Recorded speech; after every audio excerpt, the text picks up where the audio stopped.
जो हमें धर्म सिखाया जाता है, तो प्रथम यही है कि भाई हमें काम करना है, काम करके ही हमें वो काम हासिल करना है, हमको आगे बढ़ना है। और इसमें बेशक आपने शीर्षक भी दिया है, वतन से मोहब्बत इस्लाम के आईने में। बड़ा अच्छा आपने शीर्षक भी दिया। तो ये बगैर इस्लाम के अगर हम सोचे कि हम कुछ चीजों को पूरा कर ले जाएंगे तो संभव नहीं है। उसमें एक बहुत बड़ा योगदान आप सबका,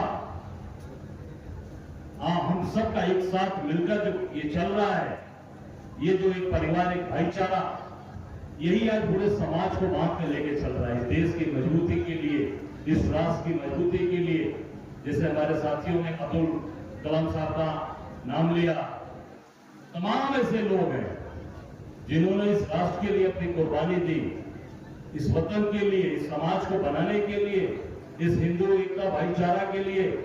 ये कैसे धर्म एकजुट हो,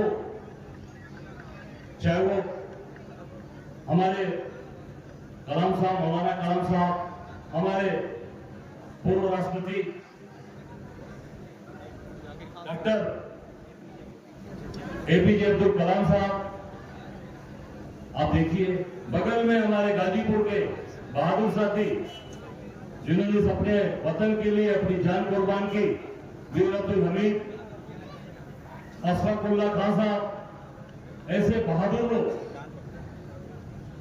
जो हंसते हंसते फांसियों पे चढ़ गए, फांसी के फंदे को चूम के चढ़ गए, इसलिए कि हमारी जो ये देश की, जो हिंदुस्तान की जो भाईचारा है, जो हिंदू मुस्लिम एकता है, इस राष्ट्र के निर्माण के लिए, देश के निर्माण के लिए, वो एकजुटता के साथ जितना इस देश को बनाने में आज हिंदू समाज अपने आप को कहता है, उससे ज्यादा योगदान मुस्लिम समाज का है। इस्लामिक की पूरी तरीके से इस्लाम से जो जोड़कर आगे आए, उन्होंने कभी भी आज तक पीछे नहीं थे। आज कोई कहता है, तमाम बातें आती हैं, तो मैं देखता हूं तमाम हमारे भाई मुस्लिम भाइयों के आंख में आंसू आ जाते हैं, आंसू भर जाती, बात करते हैं, रूह कांप जाती। तो आज हम सब लोगों को पूरी ताकत के साथ इस राष्ट्र को मजबूत करना, इस देश को मजबूत करना, ये हम सब का काम। मैं रात से ही मेरा क्या था भाई, जो चीजें चल रही हैं, कोई राजनीतिक मंच नहीं, इसलिए मैं कोई बात नहीं करूंगा, पर जो चीजें चल रही थी इस नाते कि भाई आप उसका विरोध न करो। अरे भाई, कोई ऐसी चीज आएगी तो उसका विरोध तो हम करेंगे, चाहे मुझे कोई कुर्बानी देनी पड़ेगी, मैं पीछे हटने वाला नहीं हूं। इस पवित्र मन से कह रहा हूं, कोई कुर्बानी देनी पड़ेगी, हमने पीछे हट सकते हटे हैं। आप मेरा इतिहास देख सकते हो पुराना, आप पड़ोसी हो हमारे, रात भर जगा रहा, रात भर परेशान करते रहे मुझे। मैंने इनको कहा था, बात हुई राशि से, नहीं आपको आना है, तो हमने कहा, पंकज से बात हुई, प्रमोद जी से, हमने कहा देखो यार, जब मैं खाली हो जाऊंगा तो मैं जरूर आपसे वादा करता हूं कि इस कार्यक्रम की, ये बहुत ऐसा कार्यक्रम मुझे अच्छा लगा कि उस कार्यक्रम में मैं जरूर आऊंगा और यहां से होते हुए ही बनारस जाऊंगा। तो 3:30 बजे जब बनारस वाले चले गए सज्जन, तो मुझे जो है फिर अपने वहां से फ्लैट से मुझे छोड़ा कि भैया आप जा सकते हो। तो आज मुझे ये आज कार्यक्रम में आकर मुझे बहुत अच्छा लगा कि आज इस राष्ट्र को लेकर चलने के लिए, इस समाज के लिए सब लोग मिलकर आज 70 साल, और हो सकता है उसके पहले भी तमाम चीजें रही हो, तो रिकॉर्ड में है ये चीजें चली आ रही है। आपसी भाईचारा, आपसी एकता, और एक दूसरे के साथ कैसे हम ईद का त्योहार आता है तो कैसे सेवैयां हम खाने का इंतजार करते हैं कि कैसे मीठी सेवैयां मिलेगी। वो सेवैयां कभी बनती नहीं है, बनती है कभी वो सेवई, कभी नहीं बनती। होली में कैसे गले मिलते हैं एक दूसरे के हम सब, यही हमारी खूबसूरती है, यही हमारा अपनापन है, यही हमारा प्यार है। इसी प्यार को हमको बना के आगे चल रहा है मजबूती के साथ। और एक चीज और बता रहा हूं, जिस तरीके से हमारे भाई, हमारे साथी लोग मिलकर काम कर रहे हैं, बहुत ही संजीदगी के साथ, प्यार के साथ, कोई तोड़ नहीं सकता, कोई बिगाड़ नहीं पाएगा। और उसमें सबसे बड़ा योगदान आप सबका है, हम सब लोगों के साथ इस वतन की समाज के लिए, धर्म के लिए एक दूसरे के साथ खड़े होकर काम करते थे। आप देख सकते हैं, चाहे वो काशी हो, काशी में गंगा जमुनी तहजीब। मैं एक उदाहरण देना चाहूंगा। बिस्मिल्लाह खान साहब जिन्होंने पूरी दुनिया में नाम किया, शहनाई का नाम पूरी दुनिया में किया। ये तो पहले शहनाई क्या होती थी कि भैया शादियों में थोड़ी बजा दी जाती थी, शुभ काम में शहनाई बज जाती थी, उसके बाद शहनाई वालों का काम खत्म हो जाता था।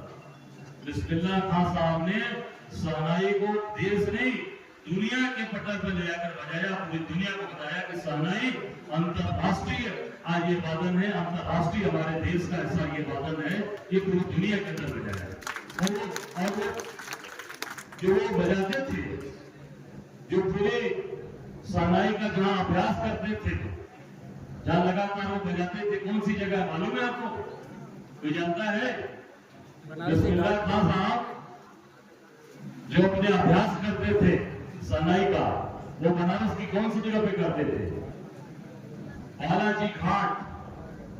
बालाजी घाट, बालाजी भगवान के सामने वो रोज 4 घंटे शहनाई बजाते थे प्रतिदिन। बिस्मिल्लाह खान साहब गंगा जी के किनारे, और वही वजू करते थे गंगा जी के जल से। उन्होंने जब वो अमेरिका गए तो वहां बहुत से लोगों ने लालच दिया कि खान साहब आप यही रुक जाइए, सब ये व्यवस्था कर देंगे, हमें कोई दिक्कत नहीं। उन्होंने कहा यार देखो भैया, हम तो साधारण आदमी हैं, हमको यहाँ मत रोको, हम यहाँ नहीं रुक पाएंगे। कहा तुम बालाजी घाट यहाँ ला सकते हो, तुम गंगा मैया को ला सकते हो, जब वो नहीं ला पाओगे तो बिस्मिल्लाह खान अमेरिका नहीं रुकेगा, काशी जाएगा, काशी जाएगा। ये है हमारी एकता, ये है हमारा प्यार, ये हमारा परिवार है। मुझे याद है जब वो अंत में अपने अंतिम समय में हेरिटेज हॉस्पिटल में एडमिट थे, तो उनके परिवार के लोगों ने हमसे, उनके बेटे जामिन ने हमसे कहा कि भैया आपको बहुत मानते हैं, एक बार जरा बात करिए। तमाम बड़े बड़े अस्पतालों की एयर एम्बुलेंस मोहम्मदपुर एयरपोर्ट पे खड़ी है, उसमें बड़ा एयर एम्बुलेंस का नाम बड़ा होता था, तो अपोलो हॉस्पिटल में और एक फोर्टिस ने, उसमें वेदांता नहीं था, उसकी दो एयर एम्बुलेंस आकर मोहम्मदपुर हवाई अड्डे पे खड़ी थी, इनको ले जाने के लिए, फ्री में इलाज करने के लिए। क्योंकि भारत रत्न कुछ लोग गिनती के उस समय थे, उस समय वो भारत रत्न हमारी सरकार ने दिया था। तो मैं गया, मुझे बाबा चले जाओ, इलाज करा के आओ, सबको जरूरत है आपकी, आप ठीक रहोगे तो पूरा सब कुछ ठीक रहेगा।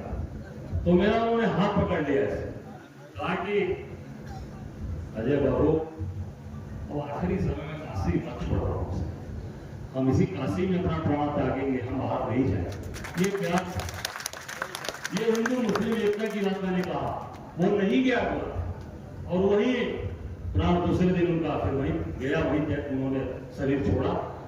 ये हमारे देश की तासीर है, ये हमारी देश की ताकत है, ये हमारे देश का अपनापन है, ये समाज का अपनापन।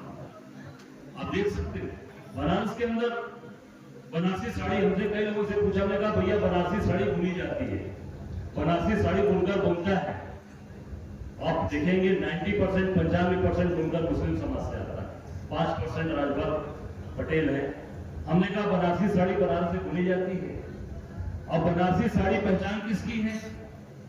आज हिंदू समाज में अगर शादी होती है तो गरीब से गरीब भी हिंदू होगा तो अपनी सुहाग, अपनी बेटी की सुहाग की रक्षा के लिए वो बनारसी साड़ी कन्यादान में देता है, उस हिंदू परिवार के अंदर देता है। वो बनाता कौन है, बुनता कौन है? मुस्लिम समाज में अपना पसीना बहा के उनको उसको बुनता है, और वो देता कौन है? हिंदू समाज। वो अपने बेटी के सुहाग के लिए, सुहाग का प्रतीक होता है, वो उसके साथ रहता है हमेशा, पूरे जीवन भर रहता है उसका सिंदूरा, और वो बनारसी साड़ी हमेशा रहती है, वो पहने ना पहने, उसको मानते हैं कि ये हमारी मान्यता, ये हमारी रक्षा करेगी हमारी बेटी। बनाता क्यों है? वो असंभव है, वो कभी चीजें मिट नहीं सकती, न कभी उसको कोई मिटा सकता है, न कभी कोई तोड़ सकता है। बस ये चंद चीजें हैं, हमें इसको जरूर ध्यान रखना चाहिए, और मिलकर हम सब लोग इस राष्ट्र को बनाने के लिए, वीर अब्दुल हमीद ने इस देश की रक्षा करने के लिए अपनी जान की बाजी दी। अपनी आज परमवीर चक्र विजेता, उसमें गिनती के लोग थे, आज तो हो गए होंगे वीर अब्दुल हमीद जैसा कोई बहादुर पैदा नहीं हुआ। तो ये चीजें हैं जो राष्ट्र को, देश को बनाने में है। और निश्चित तौर से अंत में एक बात कहना चाहूंगा कि और भी इस देश के अंदर बहादुर लोग हैं जो काम कर रहे हैं आपसी भाईचारे के लिए, आपसी एकता के लिए, आपसी लोगों को जोड़ने के लिए, और एक धर्म को एक आने में लेकर चलने के लिए कि सब लोग एक साथ चले। निश्चित ऐसे लोग हमारे बीच में काम कर रहे हैं। और आप देख सकते हैं उनके रहते, जैसा हमारे साथियों ने कहा, उस व्यक्ति के रहते, मैं नाम इसलिए ले लूंगा, नहीं तो लूंगा तो कहेंगे राजनीतिक मंच हो जाएगा, मैं तो नहीं कहूंगा कि उस व्यक्ति के रहते दुनिया की कोई ताकत हमारे आपकी भाईचारे की एकता को नहीं रोक सकती, क्योंकि जब तक वो आपकी पूरी ताकत के साथ आप हम सबको जोड़ कर लेकर चल रहा है, हम सब लोग निश्चित तौर से उनके दिखाए रास्ते पे चलेंगे। हम सब मजबूती के साथ आगे बढ़ेंगे, हम सब एक दूसरे के साथ भाईचारे की भावनाओं के साथ खड़े रहेंगे, एक दूसरे के साथ प्यार और मोहब्बत बांटते रहेंगे और उसी पर हम आगे चलते रहेंगे। बहुत बहुत धन्यवाद, बहुत शुक्रिया आपने मुझे बुलाया। और आपसे क्षमा मांगूंगा कि मुझे हाउस अरेस्ट के नाते आपके बीच में आने में विलंब हुआ, देर हुआ, नहीं तो मैं आपके बीच में पहले ही आया था। और मैं बहुत ही शुक्रगुजार हूँ आप सबका, कमेटी का विशेष